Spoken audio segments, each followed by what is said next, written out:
ധനഹാകാലം 5-ാം ശനി. വിശുദ്ധ ലൂക്കാ എഴുതിയ സുവിശേഷം 11-ാം അധ്യായം 14 മുതൽ 23 വരെയുള്ള വാക്യങ്ങളുടെ വിശകലനം. ഊമനായ അശുദ്ധാത്മാവിനെ പുറത്താക്കുന്നു. സംസാരശേഷിയില്ലാത്ത മനുഷ്യരുടെ അവസ്ഥ പരിതാപകരം തന്നെ. സംസാരശേഷി ഒരു അനുഗ്രഹം എന്ന പോലെ തന്നെ അതൊരു ശാപവും കൂടിയാണ്. നാവിന്റെ ദുരുപയോഗത്തെ വേദപുസ്തകം ധാരാളം മുന്നറിയിപ്പുകളാണ് നൽകുന്നത്. ഉദാഹരണം, നുണ പറയുന്ന നാവ് ആത്മാവിനെ നശിപ്പിക്കുന്നു.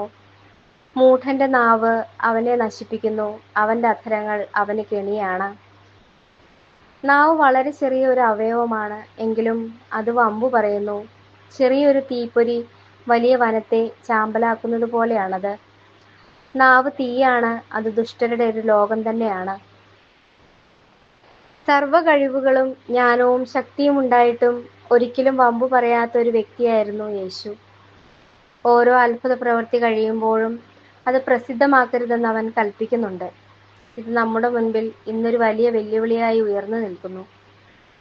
സ്നാപകന്റെ ജനന വാർത്തയ്ക്ക് ശേഷം സഖറിയായെ മൗനിയാക്കിയതിന്റെ പിന്നിലെ ദൈവഹിതം ഈ നിഗൂഢത തന്നെയായിരിക്കും. ഒരു പുതിയ യുഗത്തിന്റെ മുന്നോടിയായിരുന്നല്ലോ ആ ജനനം.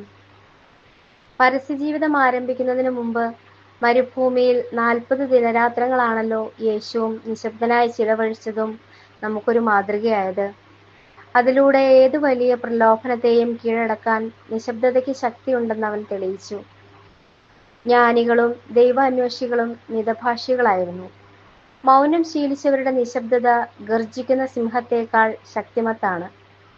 അടച്ചു വയ്ക്കപ്പെട്ട നാവിന്റെ ശക്തി കൂടെ അവരുടെ നോട്ടത്തിൽ അന്തർലീനമായിരിക്കും.